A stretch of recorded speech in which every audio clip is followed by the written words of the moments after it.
Muy bien, buenas tardes, bienvenidos una vez más. Vamos a comenzar con la cualidad de carácter del día de hoy.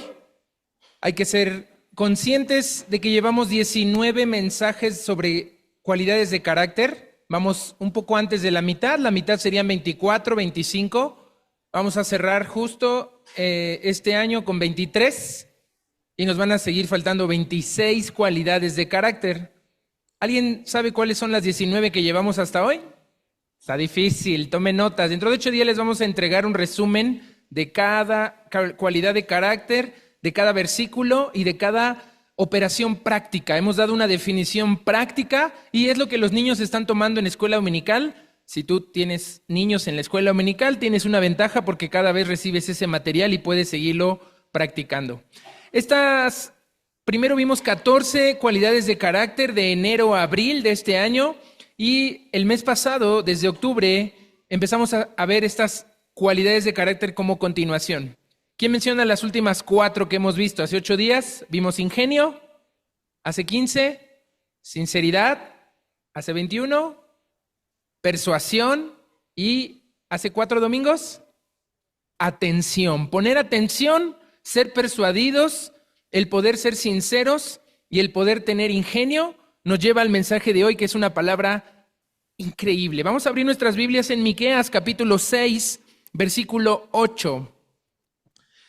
Y mientras llegan a Miqueas capítulo 6, versículo 8, tenemos que entender que Miqueas es un profeta que nos falta por leer. Próximamente vamos a leerlo en esta serie de profetas que hemos leído desde Josué, el libro de Reyes, Samuel. Son libros de profetas, Isaías, Jeremías, Ezequiel. Miqueas es un profeta que llega en un momento crítico para Israel. Todos los profetas, cuando son levantados por parte de Dios, es porque el pueblo se ha perdido. Y si el pueblo se perdió, es porque el liderazgo se perdió. Tanto el rey como los sacerdotes se han corrompido, son corruptos y necesitan de una restauración, de una renovación, de una reforma que a nadie le gusta cuando llegan las reformas. Y Miqueas es quien llega en los días de varios reyes, Jotam, Acaz, Ezequías, reyes de Judá. Él fue enviado al reino del sur en Israel y no al del norte. Esos fueron, por ejemplo, Jonás, aunque fue mandado también a Nínive, era un profeta del norte junto con Nahum y otros cuantos. Pero Miqueas habla en tiempos de Jotam, de Acaz y del rey Ezequías. Ezequías era la última oportunidad para el pueblo de Israel para arrepentirse realmente, transformar su vida y regresar al camino que el Señor les había mostrado. Pero Ezequías es imprudente al final de su vida, aunque él pide 15 años más de vida y el Señor se los concede en una excepción muy excepcional, valga la redundancia. Ezequías comete una imprudencia y Babilonia pone los ojos en Jerusalén. Y que Ezequías, aunque fue uno de los mejores reyes, su familia no lo fue. Entonces, en esos tiempos, a unos 100 años antes de que cayera Jerusalén, aparece Miqueas. Y Miqueas en el capítulo 6, versículo 8, está expresando el corazón de Dios, el resumen de Dios de lo que le pide a su pueblo, de lo que le pide hoy también a su iglesia. Y dice así Miqueas capítulo 6, versículo 8. Oh ser humano, oh hombre, Él, el Señor de gloria, te ha declarado lo que es bueno. ¿Y qué pide Jehová de ti? Solamente hacer justicia y amar misericordia y humillarte ante tu Dios. Solamente pide de ti hacer justicia. Y esta es la cualidad de carácter que hoy vamos a averiguar, que hoy vamos a ver, y es justicia. Vamos a orar para poner este mensaje en las manos del Señor. Dios, gracias por este tiempo en el que nos podemos concentrar completamente en tu palabra. Apartar este tiempo en nuestra agenda se ha convertido en un lujo, en una vida agitada y ajetreada en la que nos han robado nuestra propia vida. La tecnología nos hace estar al pendiente de ello todo el tiempo. El trabajo no para, las deudas y los compromisos no se acaban. Y tú, Señor, lo que quieres solamente es una cosa y está expresada en tu palabra porque tú eres un Dios bueno, un Dios santo, un Dios justo y quieres que practiquemos tu justicia, que apliquemos tu palabra. Ayúdanos, Señor, a hoy poder encontrar que la justicia no es algo malo, negativo, exigente, inflexible, sino que es una cualidad de carácter que nos permite expresar y practicar el amor genuino. Cuando entendemos el verdadero concepto de justicia en tu palabra, podemos vivir de una forma mejor y hacer que los demás puedan ser servidos a través de nuestro entendimiento y comprensión en nuestro carácter de la justicia. Sabemos, Señor, que esas cualidades nos llevarán toda la vida por aplicar y aprender, pero ayúdanos, Señor, a quitar cualquier estorbo en nuestro corazón, en nuestra mente, que nos haga dudar o desviarnos de la atención hacia ti. Ayúdanos, Señor, a ser persuadidos por tu palabra y a que con sinceridad nos acerquemos a ti para poder aplicar la justicia de manera ingeniosa. Te lo pedimos, Señor, en el nombre de tu Hijo Jesús. Amén. En este mundo en el que las personas prefieren misericordia, gracia, compasión, amor, y que la justicia queda relegada a un rincón oscuro y escondido, se nos puede llegar a criticar o se nos puede empezar a señalar de ser duros cuando aplicamos la justicia, sobre todo con nuestros hijos, que son los que más la necesitan. Hoy los hijos, la generación alfa, los nacidos después del 2013, son niños alfa porque no se les puede todavía saber qué va a pasar con ellos viviendo en una actualidad y realidad tan apabullante, porque antes de los 2013 está la generación Z, que son los adolescentes de ahora, los nacidos antes del 2013, pero del 2000 para acá. Y estos niños de hoy, los niños alfa, no tienen límites, no tienen control, no tienen idea de lo que es la justicia. Porque en nuestros hogares la justicia no se ha estado aplicando, no se ha estado viviendo. La justicia no sabemos ni siquiera cómo describirla, cómo aplicarla. Y la frase en la definición operativa que usamos en este material que hemos recibido de parte del Señor para ir abordando nuestro carácter, para ir entendiendo que si no logramos mejorar nuestro carácter, sumar a nuestro carácter 49 cualidades de él, nunca vamos a tener relaciones, olvídense de exitosas, sanas, fructíferas. Y eso es lo que necesitamos en nuestro carácter para lograr tener relaciones. Y tus relaciones son la medida de tu éxito, de tu logro como humano, como persona en este planeta. Ahora bien, la justicia, en la definición operativa que encontramos en el material, es asumir responsabilidad personal para defender o por defender las leyes inmutables del Señor. Asumir responsabilidad personal es algo que debes asumir, es algo con lo que tienes que responder a las situaciones y circunstancias de forma muy personal, muy específica para cada uno de nosotros. La justicia no es algo subjetivo, la justicia es algo definido, claramente establecido y más en la palabra de Dios. Y por eso cuando Miqueas nos hace este llamado del Señor en una época tan decadente, en un momento tan conflictivo, en el que dice, oh hombre, el Señor te ha mostrado lo que es bueno, Él te ha dado todo lo bueno que tienes, el cómo respiras sin darte cuenta, el cómo amaneces en cada mañana donde sus misericordias son nuevas, en cómo tienes.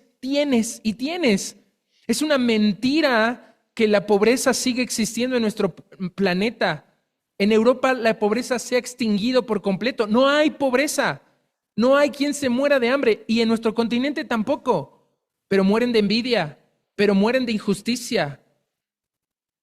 Y no, el hambre no va a ser erradicada ni por la Agenda 2030, ni por la nueva Agenda Visión 2045, porque la hambre que Dios está tratando de resolver más allá del alimento necesario, que nuestro planeta produce 4 veces más de lo que necesitan todos los seres humanos para comer, pero es mal repartida.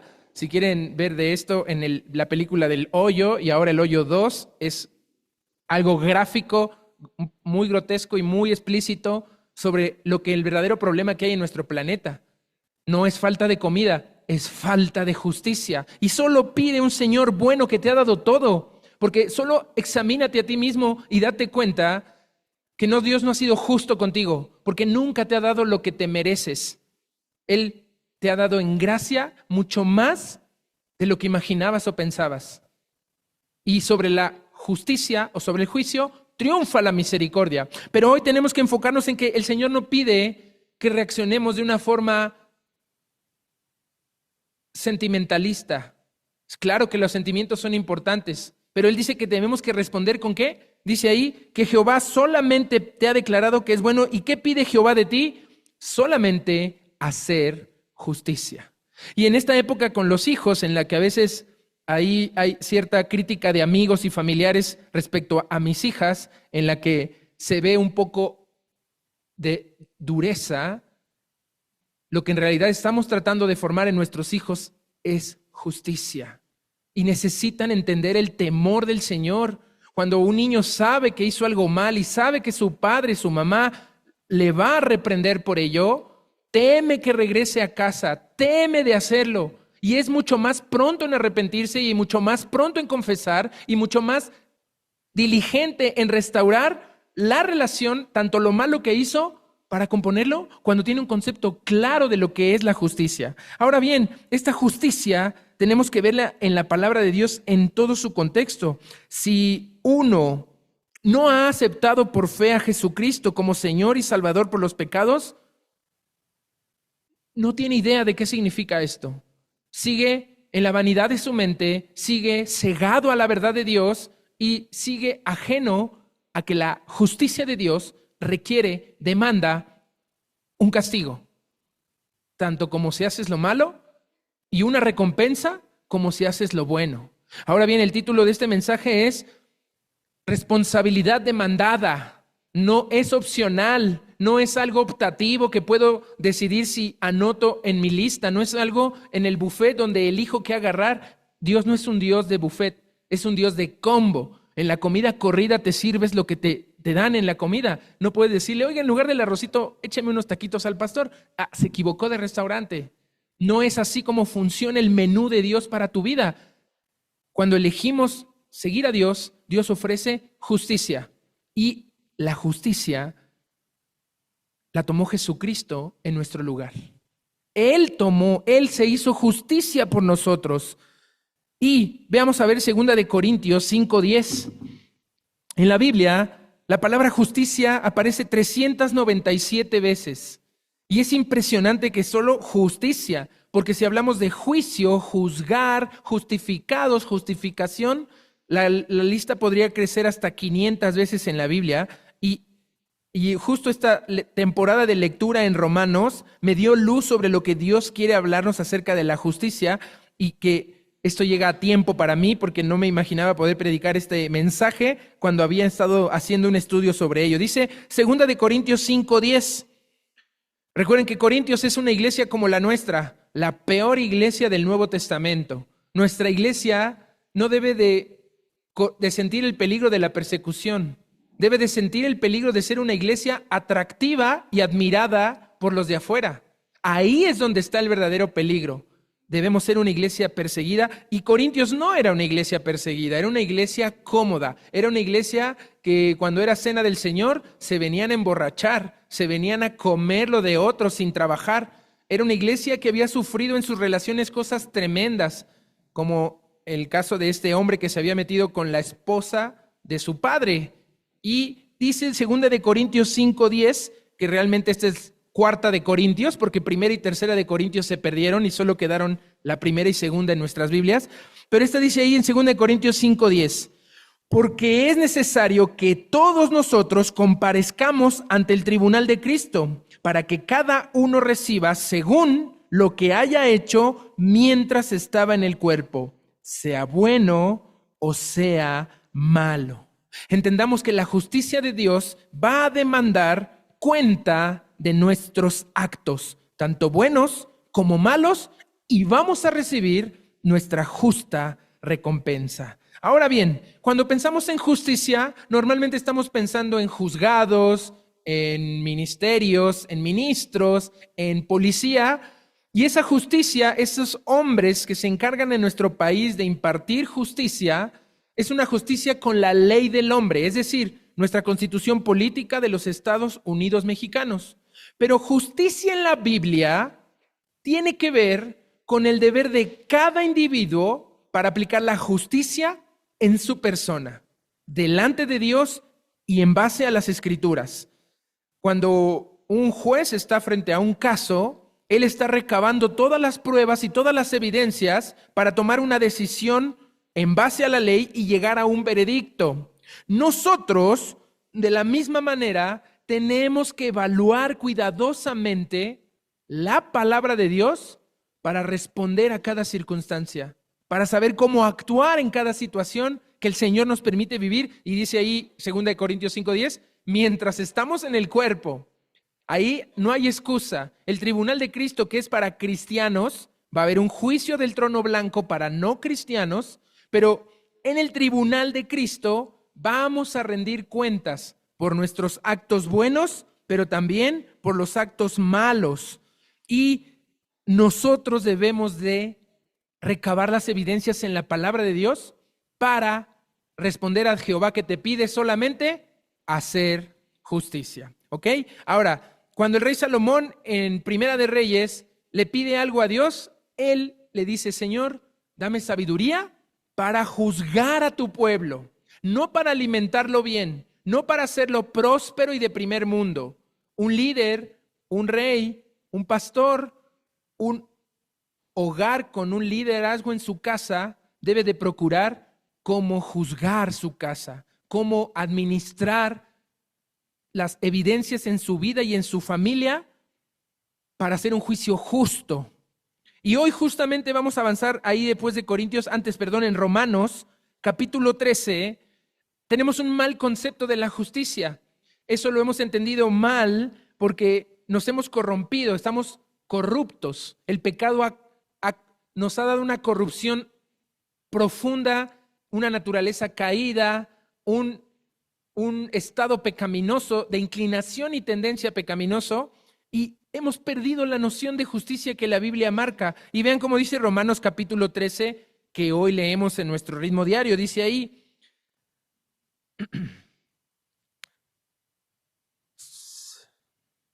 estamos en Romanos, 14, perdón, eso fue ayer, por eso no lo veía claro, nada más estaba verificando mi nota. Es Romanos 14, estamos en Romanos 14, en la mañana inauguramos Romanos 14. Dice así, Romanos 14, recibid al débil en la fe, pero no para contender sobre opiniones, porque uno cree que se ha de comer de todo y otro, que es débil, come legumbres. El que come no menosprecia al que no come, y el que no come no juzgue al que come, porque Dios lo ha recibido. ¿Tú quién eres que juzgas al criado ajeno? Muchas veces nos la pasamos juzgando y el Señor no tiene problema con eso porque Él nos ha pedido en su palabra que si vamos a juzgar, lo hagamos con juicio justo. Pero el problema es que no tenemos una clara idea de la justicia. Estamos aplicando normalmente nuestra propia justicia para determinar lo que está bien y lo que está mal. Esto está en Juan capítulo 7, 24. Dice Jesús, no juzguéis según las apariencias, sino juzgad con juicio, con justo juicio. Los seres humanos somos los únicos capaces de hacer esto. En la naturaleza, si tú ves a una viuda negra comiéndose a su pareja araña, es normal, está bien. Si tú ves que un tejón, que lo caracterizan los humanos, diríamos que un tejón es un animal enojón, gruñón, porque el tejón siempre acaba con la vida de lo que se le acerca a su madriguera, su camino, en su territorio, mata sin límites, es así, y se enfrenta a leones, a jaguares. Un tejón siempre lo pintan en todas las caricaturas como alguien de mal carácter, pero es su naturaleza. O si has visto cómo las cigüeñas, cuando no pueden alimentar a 3 o 4 cigüeñas, agarran a una y la tiran del borde del nido y no pasa nada. Pero para los humanos, cualquiera de estas acciones cometida por un humano diríamos que es algo malo, que es algo violento, que es algo horrible, que es algo injusto. Dios nos ha hecho diferentes al reino animal. No somos de la misma condición, no somos una especie. Somos corona de la creación, somos imagen a semejanza de Dios. Y el sentido de rectitud y de justicia está en nuestras venas, corre por nuestro ser. Y hay una mala interpretación de esto y quiero que lo abordemos. Vean lo que dice Eclesiastés.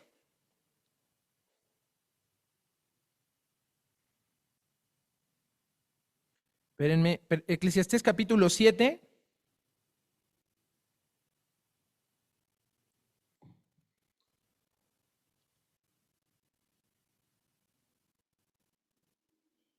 Que habla de que Dios nos hizo rectos, pero nos desviamos, nos perdimos. Eclesiastés después de Proverbios, antes de Cantares, lo acabamos de leer. Dice Eclesiastés capítulo 7, 29. He aquí, solamente esto he hallado, que Dios hizo al hombre recto, pero ellos buscaron muchas perversiones. Oye, ¿y lo que dice Romanos 3 de que no hay justo ni aun uno? Hay una nota ahí en Romanos 3. Si tú ves Romanos 3, versículos 4 al 10, Pablo está tomando todo el tiempo Romanos, citas del Antiguo Testamento. Y en Romanos 3 no está hablando Pablo de la humanidad entera como corrupta, perdida y depravada totalmente. Eso no es doctrina de los apóstoles, es una cuestión adicional. Ya leímos en Eclesiastés que Dios hizo al hombre recto, pero ellos buscaron muchas perversiones. ¿Qué dice Romanos 3, donde dice, como está escrito, no hay justo ni aun uno, no hay quien entienda, no hay quien busque a Dios, todos se desviaron a una, se hicieron inútiles, no hay quien haga lo bueno, no hay ni siquiera uno? ¿De quién está hablando este pasaje? Vean Salmos capítulo 14. Salmos 14 nos da el contexto de quién está hablando, que no es justo, que no hace nada bien, que se desvía. Salmos 14 dice así, 14:1, dice el necio en su corazón. Pablo está hablando de necios. Romanos no es un tratado teológico de soteriología, es decir, del estudio de la salvación. Romanos es una carta de unidad, de unir a los judíos que estaban intentando judaizar a los gentiles que estaban queriendo seguir viviendo en libertinaje. Y Pablo dice, únanse, déjense de peleas, no juzguen al que come, dejen de juzgar al que no come. No estén viendo lo que hace o deja de hacer. No les dice en unos capítulos, no se estén fijando quién es la uva silvestre, porque si las uvas naturales fueron arrancadas y tú eres un injertado, todo el tiempo está hablando de los dos pueblos, que de dos pueblos Dios hizo uno. Y de eso trata Romanos. Entonces, los judíos se han vuelto unos necios, dice Salmos 14:1. Dice el necio en su corazón, no hay Dios. Se han hecho antijusticia. Lo contrario de justicia es corrupción.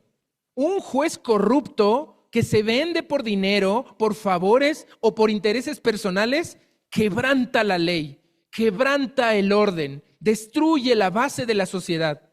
Y el necio, dice, se ha corrompido, hace obras abominables, no hay quien haga el bien. A esto se está refiriendo Pablo cuando habla de los que no hay justo ni aun uno, de los necios en el corazón.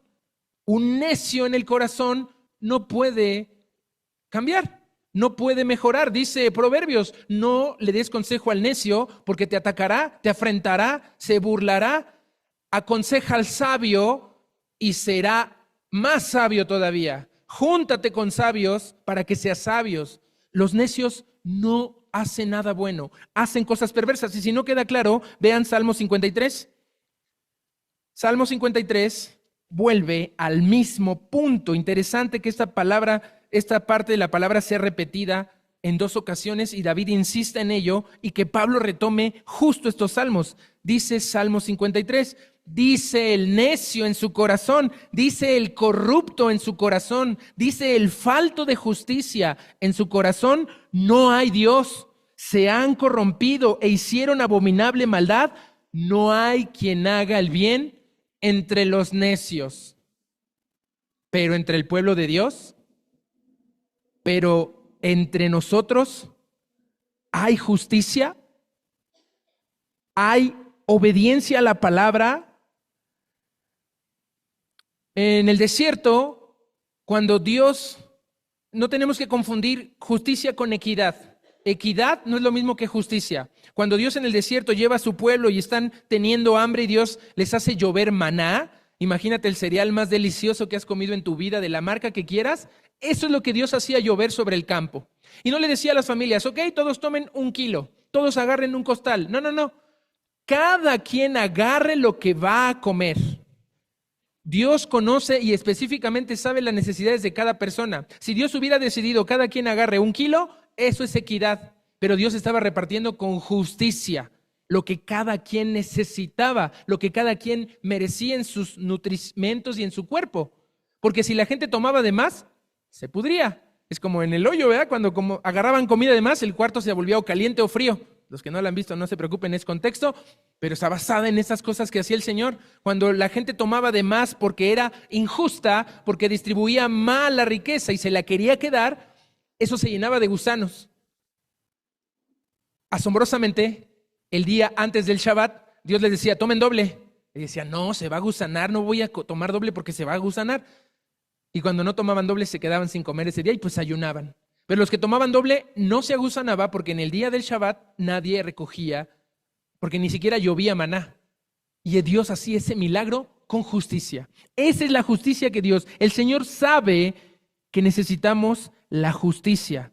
Cuando no hacemos justicia, cuando somos corruptos y no tenemos balanzas justas, Dios la abomina. Dios le desagrada la injusticia a un grado terrible. ¿Como en cuál ejemplo podemos encontrar en la Biblia? Vamos a Hechos capítulo 1, versículo 11, antes de abordar un poco más la justicia, y veamos de qué manera Dios, el mismo Señor, aborrece la injusticia. Hechos 5, 1 al 11, nos da un ejemplo de que el Señor del Nuevo Testamento es el mismo del Antiguo Testamento. No es un Dios de ira y de juicio en el Antiguo y un Dios de paz y amor en el Nuevo. No es así. Es el mismo Dios de justicia y Él aplica su justicia de la misma forma. La justicia no cambia. Es uno de los atributos de Dios, pero también es una de las cualidades de carácter que necesitamos en nuestra vida. Dice Hechos capítulo 5, versículo 1, el contexto histórico, la iglesia se ha constituido, Pedro predica ante judíos que habían gritado unas semanas atrás, crucifícale. Mi hija estaba viendo unas historias bíblicas en la semana y me preguntaba, oye, ¿qué es eso de que le gritaban a Poncio Pilato desaforadamente? Yo le decía, es que le empezaron a gritar, crucifícalo, es un maldito Jesús, es un engañador. Maldijeron a Jesús, le escupieron en el rostro, le arrancaron la barba, lo golpearon y gritaban, crucifícale. Pedro les predica en Hechos capítulo 2 y les dice, arrepiéntanse porque crucificaron al Mesías. Y los hombres se compungen de corazón. Papá, ¿qué es compungir? Ay, ahí vas repasando y cuando lees la Biblia y entiendes el diccionario vas... Su corazón se les hizo chico y les dolió y dijeron, ¿qué haremos? Y Pedro les dice, arrepiéntanse. De ese mensaje se convierte en 3,000 personas y la iglesia comienza a crecer y aparece un Bernabé que nadie tenía las cosas para sí mismo, no eran egoístas, sino que sus propiedades las vendían y todos tenían en común, todos distribuían con justicia las cosas. Pero aparecen 2 personajes. En Hechos capítulo 5, aquí empieza la historia, después de que José, se llamaba José Bernabé, le ponen Bernabé, que significa hijo de consolación. Bernabé es uno de los héroes de la Biblia que forma a Pablo, y ya él desaparece, pero Pablo se queda en la historia, y ahí empieza este capítulo 5 de Hechos. Pero cierto hombre llamado Ananías, con Zafira su mujer, vendió una heredad y corrupta e injustamente sustrajo del precio, sabiéndolo también su mujer. y trayendo solo una parte la puso a los pies de los apóstoles. Esta clase de injusticia es una pretensión por parte de Ananías de aparentar piedad, de hacer lo mismo que había hecho José, Bernabé, y querer quedar bien ante los demás, pero en secreto, sin que lo supieran solo él y su mujer. Y dijo Pedro: Ananías, cuando te sientas en culpa y en vergüenza, ahí pon tu nombre. Y ahí empieza a leer ese versículo con tu nombre ahí cuando estás tratando de ser corrupto, cuando estás tratando de ser injusto, cuando no estás haciendo la justicia de Dios. Y dice Pedro tu nombre. Tú, ¿por qué llenó Satanás tu corazón para que mintieses al Espíritu Santo y sustrajeses del precio de la heredad? Encanta porque la primera respuesta no es un juicio. Cuando Dios llega al huerto del Edén y va con con Adán, no le grita, no. Adán, ¿dónde estás? Hay una pregunta siempre, hay una búsqueda de arrepentimiento, una búsqueda de cambio.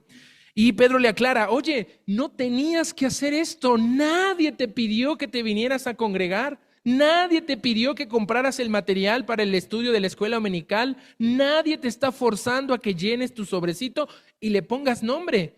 Dice ahí el versículo 4, reteniéndola, ¿no se te quedaba a ti?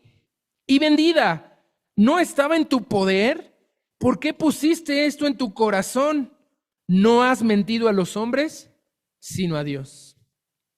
Al oír Ananías estas palabras, cayó y expiró. Y vino un gran temor sobre todos los que lo oyeron. Y levantándose los jóvenes, lo envolvieron, lo sacaron y lo sepultaron. Ese equipo de jóvenes rápido, ¿verdad? Los estamos entrenando para eso. No es cierto. El versículo 7. Pasado un lapso como de 3 horas, sucedió que entró su mujer, no sabiendo lo que había acontecido, y entonces Pedro le dijo: dime. Siguiente oportunidad, siguiente pregunta: ¿vendisteis en tanto la heredad? Y ella dijo: sí, en tanto. Y Pedro le dijo: ¿por qué convinisteis? Esto fue un pacto entre ella y su marido de mentir, ser cómplices de una falsedad, de una apariencia. Y si estás tomando el curso de espiritualidad emocionalmente sana, estos hombres no se habían deshecho. Yo pienso que Ananías y Zafira eran salvos, pero su emocionalidad estaba destruida. Tenían una armadura y un caparazón mostrando un falso ser y no dejando ser el auténtico que el Señor quiere que seamos. ¿Por qué conviniste en tentar al Espíritu del Señor? He aquí a la puerta los pies de los que han sepultado a tu marido y te sacarán a ti. Al instante ella cayó a los pies de él y expiró. Y cuando entraron los jóvenes ya se habían limpiado la tierra. Dijeron: ¡oh, qué trabajitos en la iglesia! La hallaron muerta y la sacaron y volvieron a abrir la tumba y la sepultaron junto a su marido. ¿Y sabes qué es lo que tiene que venir a nuestras vidas? Como decía el versículo 5, y vino un gran temor sobre todos los que lo oyeron. Versículo 11, y vino un gran temor sobre toda la iglesia y sobre todos los que oyeron estas cosas. Ante la justicia debemos de temer. Tus hijos ante la justicia de Dios deben de temer. Un temor reverencial, santo, correcto, de que hay límites, de que no pueden pasar por encima de los demás, de que no podemos, porque mucho de lo que les está pasando a nuestros hijos es porque ya nos ha estado pasando a nosotros. Así que quiero que vayamos en esta historia tan interesante y tan fuerte, esta pareja que miente a Dios. El Señor solo les había pedido justicia, que hicieran lo correcto. Y sabes, Dios es un juez imparcial que es justo y recto en todos sus juicios. Si tú un día en una de las reglas de hermenéutica te paras ante la Biblia, te paras ante la verdad, ante la iglesia de Cristo, cuerpo de Cristo y esposa del Señor Jesús, y crees que eso está mal y tú estás bien, arrepiéntete. No es así. Dios es un juez imparcial. Dios no es un juez corrupto. Él no ve por su conveniencia personal ni acepta sobornos. No se le puede comprar. Tienes que juzgar que tú estás mal y que tú necesitas cambiar. Y a nadie por eso le gusta la justicia. La primera vez que encontramos justicia, vamos a ver Génesis capítulo 15. La gracia aparece antes, y aunque la gracia aparece menos en nuestras Biblias, la gracia es de parte de Dios. Génesis capítulo 15 aparece por primera vez la palabra justicia. Y es una cosa que se repite a lo largo de toda la Biblia, desde Génesis, el profeta Nahum, y es recuperada en varias ocasiones por varios profetas, pero al final la recupera Pablo en Romanos y dice así, Génesis 15:6. La primera vez que la Biblia menciona la palabra justicia. Y creyó a Jehová y le fue contado por justicia. Cuando tú decides creerle a Dios, cuando tú decides creerle al orden establecido por Dios en las instituciones, cuando tú lees Romanos 13 y dice, sométase toda persona a la autoridad y le crees a Dios, te es tomado por justicia. Aún antes de obrar, aún antes de la acción, el Señor te toma por justicia lo que crees. Y tiene que ver con la fe. Por eso vamos a ver ahí en Romanos capítulo 5, lo que yo descubrí en estas semanas de lectura pausada en Romanos. ¿Saben? Nunca habíamos leído Romanos, por lo menos en los últimos 5 años en esta congregación, en el contacto diario, en el ritmo 1, 7, 12 versículos al día. Y en Romanos capítulo 5 me hizo detenerme y estar estudiando esta palabra a profundidad. Romanos 5 nos habla de la importancia de la justicia para el Señor, más allá de la gracia, más allá de la fe. Dice Romanos capítulo 5, versículo 20. Todo Romanos 5 nos habla de la cuestión de la ley. ¿La ley es buena? Claro que es buena. Entonces, ¿para qué sirve? Es un ayo, un cuidador para llevarnos a Cristo. Pero entonces, ¿la ley está vigente? Claro que está vigente porque Cristo no la vino a abrogar. Pero no nos hacemos salvos por las obras de la ley. Somos salvos por la fe. Y vean cómo acaba este capítulo 5 de Romanos. Dice, pero la ley se introdujo para que el pecado abundase. Es decir, sin ley no sabemos qué era bueno ni malo. Antes de la ley, en el monte Sinaí, en Éxodo capítulo 19, la gente vivía mal.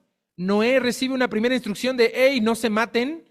El que mate con la sangre del humano, el que toque sangre humana, es su vida la sangre, y el que mate morirá a espada. No maten, no se maten. Antes de Noé, acuérdense, la tierra se había corrompido. Es decir, la tierra corrupta que vemos en Génesis capítulo 6, en la que el Señor se duele de corazón de que el ser humano se haya vuelto tan corrupto, tan falto de justicia, que el Señor decide raer de la tierra la vida, y solo Noé halló gracia ante los ojos de Dios. Pero no había justicia, y cuando la justicia se agote, cuando empiece a quedarnos nada de justicia en este mundo, el Señor va a aplicar la suya. El Señor va a llegar. Y dice Romanos 5:20, la ley se introdujo para que el pecado abundase. Mas, cuando el pecado abundó, sobreabundó la gracia. Pero la gracia, esas creencias que hay de que solo por gracia no necesito hacer, no necesito comportarme, no necesito cambiar, es una mentira, es un engaño que se ha estado tratando de meter sutilmente en nuestra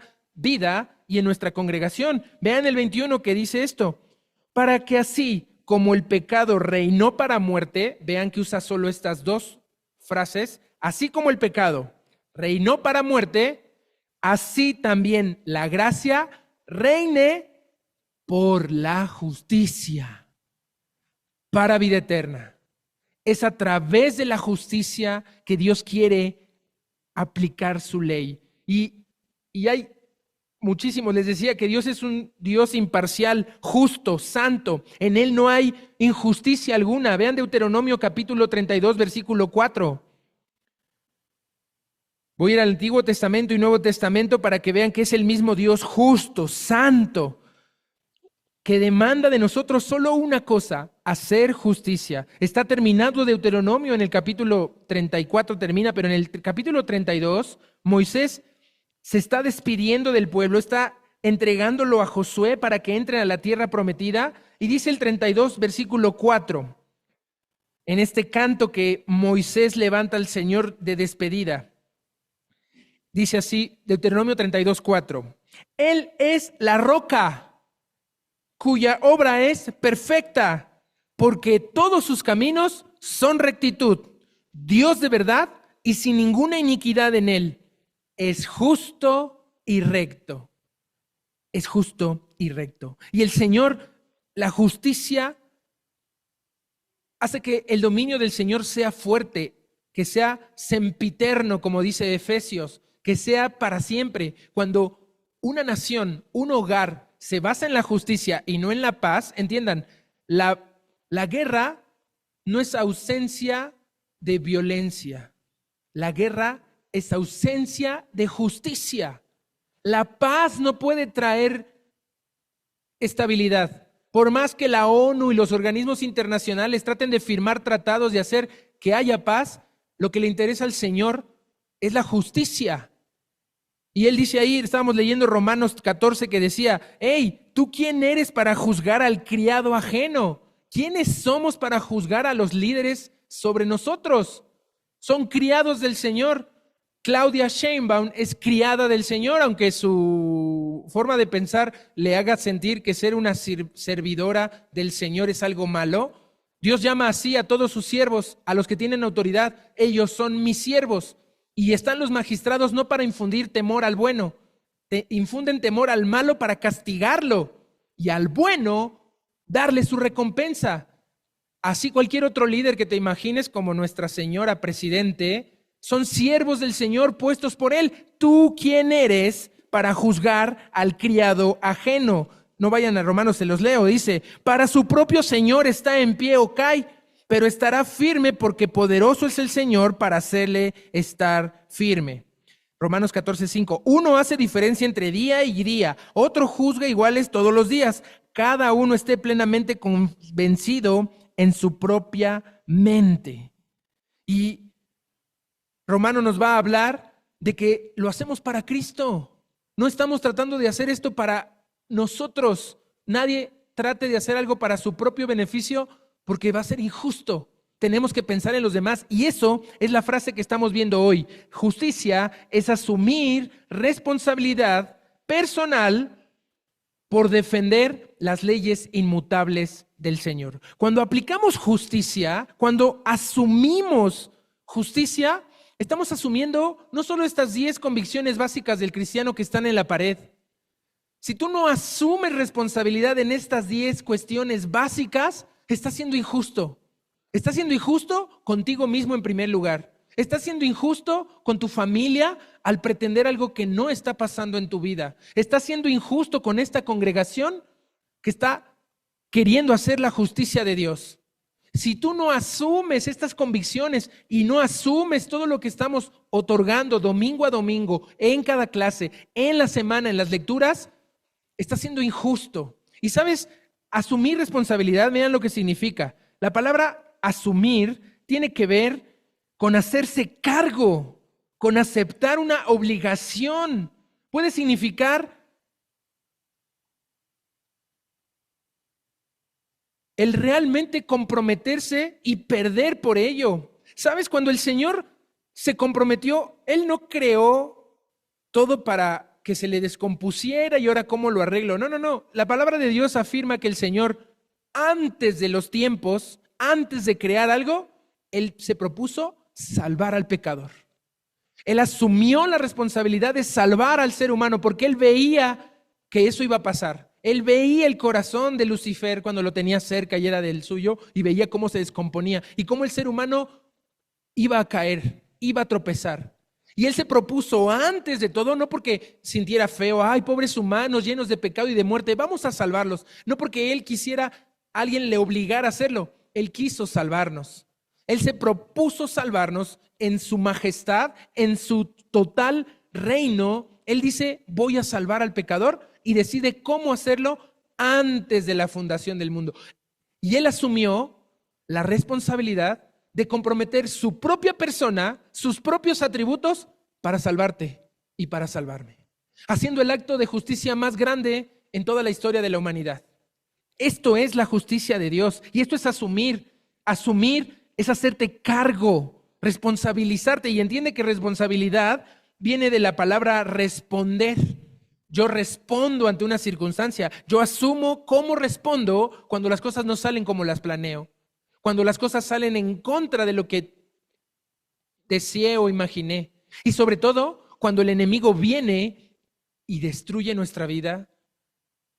No que Dios no se dé cuenta, no que a Dios se le escape o le sorprenda, sino que está viendo que necesitas pasar por ese horno. Necesitas quitarte esa armadura, esa defensa, esa pared que pones para realmente cambiar de fondo. La responsabilidad es la capacidad de cumplir con tus obligaciones, deberes y compromiso, no solamente individual, sino colectivamente con el Señor y su palabra.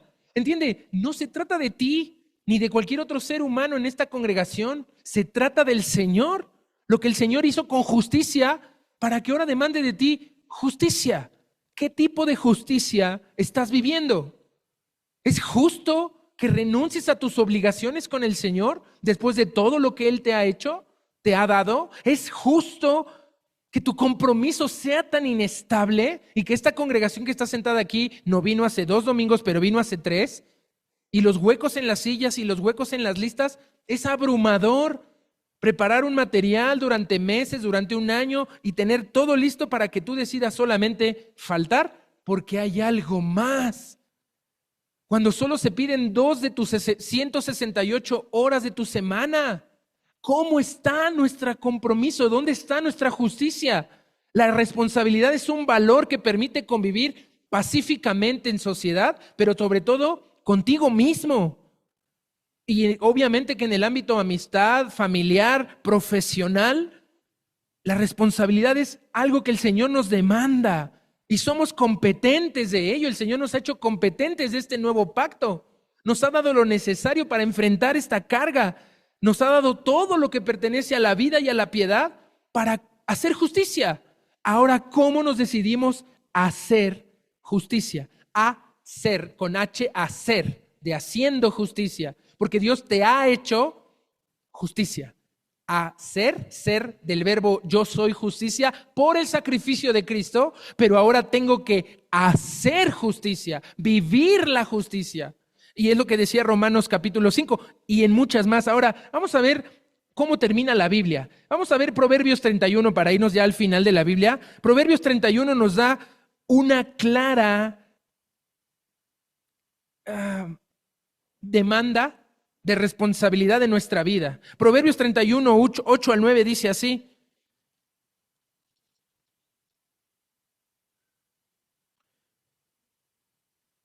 justo antes de la mujer virtuosa, 8 al 9 dice así: abre tu boca por el mudo. Esto significa que la justicia tiene que ver con una protesta por el que no puede hablar. Y en nuestra sociedad hay gente que no puede hablar por sí misma. Cuando nos la pasamos pidiendo por nuestra propia justicia, porque se nos hace injusto el cómo nos trataron, el cómo nos dijeron, el cómo nos vieron. Y cuando dejas de verte a ti mismo y ves que hay otras personas que necesitan tu voz, Dios te ha dado voz a través de su palabra, Dios te ha dado voz a través de la conciencia de Él.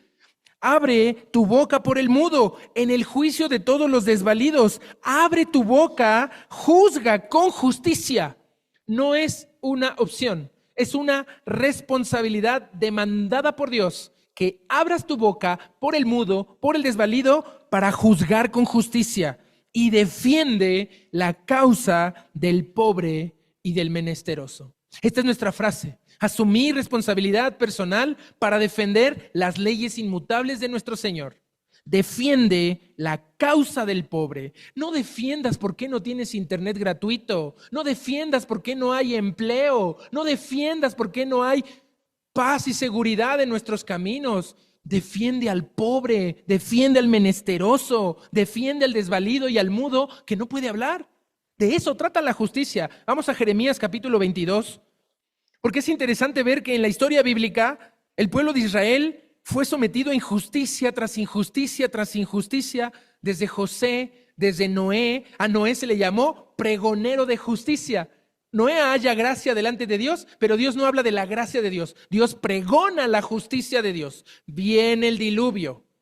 Dios ha puesto su arco iris en el cielo como un juramento de que nunca más va a destruir a la humanidad por sus actos con agua. Pero ahora dice que va a ser por fuego y tú debes de ser un pregonero de justicia.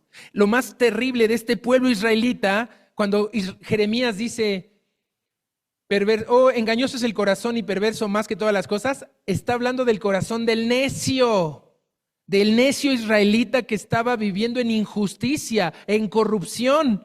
Vean lo que dice Jeremías 22:3. Así ha dicho Jehová: haced juicio y justicia, librad al oprimido de la mano del opresor. No engañéis ni robéis al extranjero, ni al huérfano, ni a la viuda, ni derraméis sangre inocente en este lugar. Jeremías está recordando al rey Salomón que había pedido sabiduría para juzgar y que su casa, la casa del Señor, sería casa de oración, sería casa de justicia, y se había convertido en una cueva de ladrones y en un nido de homicidas. No había justicia en el pueblo de la justicia. Dios había salvado a Israel, lo había liberado de un opresor horrible como Faraón, un mataniños que para extinguir al pueblo de Israel empezó a aventar a los niños al río, a los cocodrilos. Dios los libera de esa opresión, de esa esclavitud que se pone tremenda con Moisés. Pero ahora Israel se vuelve el opresor, y es lo que nos suele pasar. Somos oprimidos por tantas cosas en nuestras vidas, y cuando somos liberados y llegamos a la justicia de Dios, comenzamos a oprimir al otro, y lo oprimimos con demandas, y lo oprimimos con exigencias, y lo oprimimos sin atenderlo. Le robamos, dice ahí, le robas al extranjero, a la huérfana y a la viuda. Un versículo más en Salmo 146. Salmo 146, para cerrar ya en la práctica de esta cualidad de carácter que el Señor nos llama a practicar. Salmo 146, 7 al 9 dice así. Uno de los himnos y salmos anónimos, los últimos 8, 7 salmos del Salterio 9 son anónimos, y dice así el salmista 146, 7 al 9. Bueno, me voy a hacer hacia atrás. Dice: bienaventurado aquel cuyo ayudador es el Dios de Jehová. Dios te ha ayudado. Cuya esperanza está en Jehová de su Dios. Tú no tienes otra esperanza más que Dios. No hay más en ti. El cual hizo los cielos y la tierra, el mar y todo lo que en ellos hay, que guarda verdad para siempre. Y dice otra vez: bienaventurado aquel que hace justicia a los agraviados. Bienaventurado aquel que da pan a los hambrientos. Jehová liberta a los cautivos. Jehová abre los ojos a los ciegos. Jehová levanta a los caídos. Jehová ama a los justos. Jehová guarda a los extranjeros. Al huérfano y a la viuda sostiene, y el camino de los impíos trastorna. ¿Qué camino vas a elegir? El Señor te está pidiendo que vivas en su justicia. Y cuando tú asumes la responsabilidad personal, muy personal, de defender, debes de hacerlo en el contexto de Primera de Pedro 3:15. Tú has entendido que la justicia de Dios es una bendición para tu vida. Tú hoy has entendido que la justicia de Dios tal vez no la habías entendido del todo. Pero ahora Dios quiere que cuando asumas responsabilidad personal sea para defender. ¿Y cómo debemos de defender? Dice Pedro, Primera de Pedro capítulo 3:15. Todos nos sabemos la tercera parte del versículo. Presentar defensa con mansedumbre, ¿no? No sabemos esa parte, que yo debo presentar defensa, pero hay 2 puntos anteriores a presentar defensa. Dice: sino santificad a Dios el Señor en vuestros corazones. ¿Cómo puedo santificar algo que es santo? ¿Cómo puedo? Significa que debo de reconocer a Dios en mi corazón como el origen de la justicia, como el origen de la santidad. Solo lee el 14 cuando tengas dudas de un versículo. Vean lo que dice el 14. Más también, si alguna cosa padecéis por causa de la justicia, bienaventurados sois. Por tanto, no os amedrentéis por temor de ellos, ni os conturbéis. Si estás en persecución por causa de la justicia, no te amedrentes, no te conturbes, sino santifica al Señor tu Dios en tu corazón. La justicia es condición vital del cristiano. Pero si tú no sufres de enemigos, si tú no sufres de persecución, si tú todo va bien en tu vida, obvio, cuando va mal por pecado y tú mismo te lo buscaste, ni modo, vas a vivir la consecuencia. Dios te perdona. Pero hay un nivel más hay un mejor nivel avanzado de rigor en el que sufres haciendo el bien, en el que sufres buscando la justicia. No sufrir como sufres por tus pecadotes de siempre. No, es el nivel que sigue. ya estás en la justicia, ya entiendes el propósito de Dios, ya hablas del evangelio y la persecución viene, y ahí es cuando santificas a Dios y dice, estad siempre preparados. La justicia de Dios habla de asumir una responsabilidad personal de preparación. ¿Para qué? Ahí dice, para presentar defensa con mansedumbre y reverencia. Pero es defensa, no es ir a bibliar a aquel que te encuentres, no es ir a perseguir, no es ir a invadir, no es ir a ser incisivo. Dice ahí, ante todo aquel que os demande razón de la esperanza que hay en vosotros. O sea que te tienes que notar, no tienes que hablar para predicar el evangelio. Tienes que hablar del evangelio cuando te preguntan, oye, ¿qué traes? ¿Por qué con tanta esperanza? ¿Por qué con tanta justicia? ¿Por qué todo prospera si todo te sale bien? Con razón no crece esta iglesia. No nos están viendo en ese papel, en ese punto. No nos encuentran atractivos a menos que hagamos un Halloween y digamos, uy, vengan a festejar. Porque eso quieren venir. Pero cuando les decimos decir, eso está mal, eso no se hace, eso no es del Señor. ¡Ay, qué horror! El rarito y extraño cristianito aleluya, ¿verdad? No queremos vernos así. Ahora, si leímos el capítulo 2 y vimos a Jesús, cuando era auténtico, desilusionó a todos, a su familia, a sus vecinos, a su comunidad, a sus líderes religiosos. Jesús, siendo auténtico y por la justicia, decepcionó y desilusionó. Ahora bien, asumir responsabilidad de responder de asumir responsabilidad personal para defender, ¿qué? Las leyes inmutables de Dios. Vamos ahí a Segunda de Pedro, por favor. Segunda de Pedro. Ya para cerrar y a salir una cuestión práctica sobre la justicia, que no les dije más que 7 o 8 referencias y hay 500, más de 500 sobre la justicia en la Biblia. Pero vamos a Segunda de Pedro. Espérenme.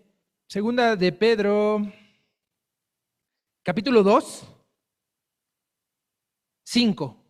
Bueno, vamos al 1:1 de Segunda de Pedro. Estamos en Primerita de Pedro, ahí en Segunda de Pedro, 1:1.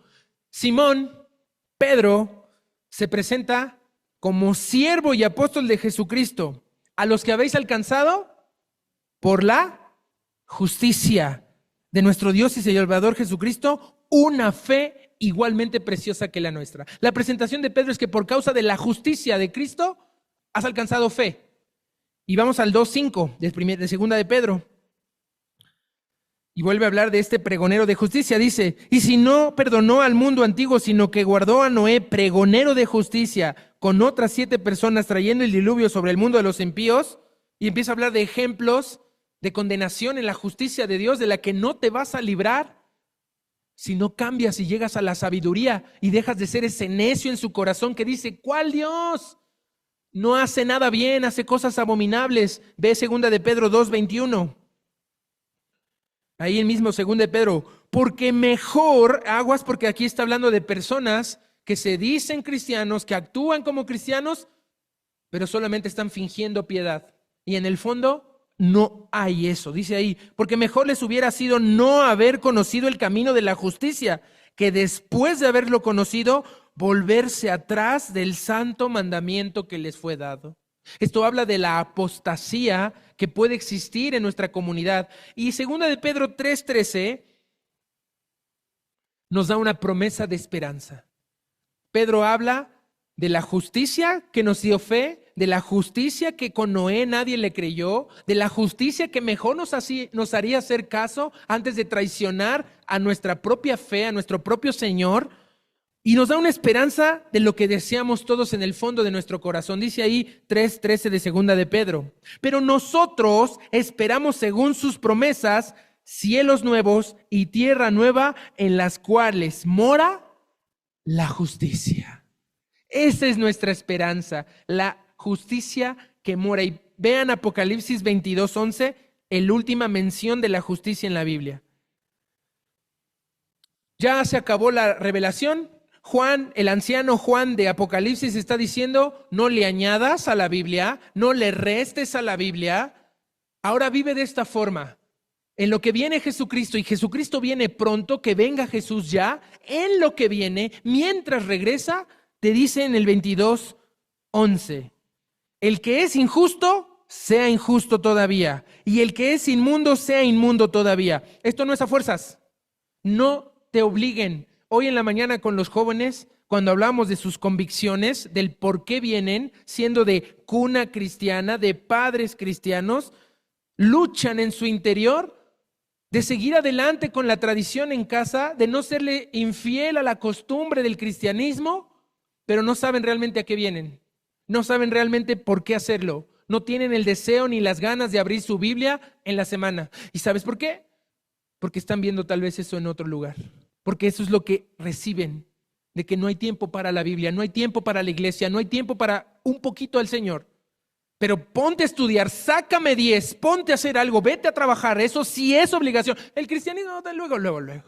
El que es injusto permanezca injusto y el que es inmundo siga siendo inmundo. Pero el que es justo, practique la justicia todavía, y el que es santo, santifíquese todavía. Ese es el consejo que el Señor nos da en su palabra para santificarnos, para vivir de esta manera. Ahora bien, ¿qué vamos a hacer? ¿Cómo vamos a vivir? ¿Qué vamos a hacer cuando conocemos que el carácter de Dios es real? Debo de examinar en mi vida cuáles son las características de un buen juez. Imagínate que tienes un caso en el que te robaron, en el que te traicionaron, en el que te necesitas divorciar. Sí, el divorcio no es bíblico, pero por la dureza de tu corazón, siempre hemos dicho, y es una cuestión que hemos analizado, la gente ni siquiera se casa bien, pero tampoco se divorcia bien. Y cuando llevas tu caso, cual sea, de propiedad, de terreno, de lo que quieras, ¿lo quieres llevar ante un juez corrupto o un juez justo? Es así como los jóvenes de hoy piden que sean sus futuras esposos y esposas. Ay, quiero al príncipe azul, pero soy la tóxica de siempre. Ay, quiero al gran cristiano ejemplar, o quiero a esa mujer pura, santa, pero soy un cochino impuro que no me cuido, no me respeto a la mujer. ¿Qué pasa? Queremos justicia para nuestros casos, pero no queremos impartir justicia. Analicemos cuáles son una cualidad de un buen juez. ¿De veras estoy obteniendo la comprensión de cuáles son las leyes de Dios? ¿Cómo puedo comprender la ley de Dios si ni siquiera la abro entre semana? ¿Cómo puede ser que haya libros oscuros y escondidos de los que no tengo ni idea de qué habla? Y llevas 10, 20, 30 años fingiendo no sé qué, pero no te sabes ni tu fuente de fe, tu base de vida, tu manual de operaciones. No la acabas de conocer porque no la acabas ni de despegar ni de abrir. ¿Cuáles son las leyes de Dios que debo de defender? ¿Cómo respondo a la autoridad cuando alguien se opone a ella? Me le uno y luego hacemos comidilla de sí, y le damos like a la ofensa a la autoridad y le damos jajaja a la burla a la autoridad. ¿O somos pregoneros de justicia? Tenemos que entender que la justicia es una necesidad, una bendición, y hay que asumirla. Hay que asumir la responsabilidad personal de defender las leyes inmutables de Dios. Vamos a orar. Señor, ¿cuánto necesitamos de ti? ¿Cuánto necesitamos entender que vivimos en injusticia? Que no somos justos ni siquiera con nosotros mismos, y no lo podemos ser contigo porque no nos conocemos y no te conocemos. Sabemos, Señor, que tú eres nuestro ejemplo de justicia, el ejemplo perfecto de un justo que sufre por los injustos para traerlos al Señor, a tu Padre. Ayúdanos, Señor, a ser llenos del Espíritu Santo para producir justicia en esta tierra, para que tu Espíritu Santo a través de nosotros convenza de pecado a los de nuestro alrededor. ¿Quién va a asumir la responsabilidad de sus actos? ¿Quién quiere asumir la responsabilidad de ser justo? ¿Qué puedo hacer yo por los demás si yo mismo estoy viviendo opuesto a tu palabra? ¿Qué verdad bíblica puedo aplicar a mis pensamientos, a mis palabras y a mis acciones para hacer lo que me pides? Porque tú, Jehová, nos has mostrado lo bueno y solamente pides de nosotros hacer justicia. Ayúdame, Señor, a aprender a relacionarme con tu justicia y a impartir justicia en todo lo que hago, en todo lo que soy y en todo lo que espero ser. Te lo pido, Señor, en el nombre de tu Hijo Jesús. Amén.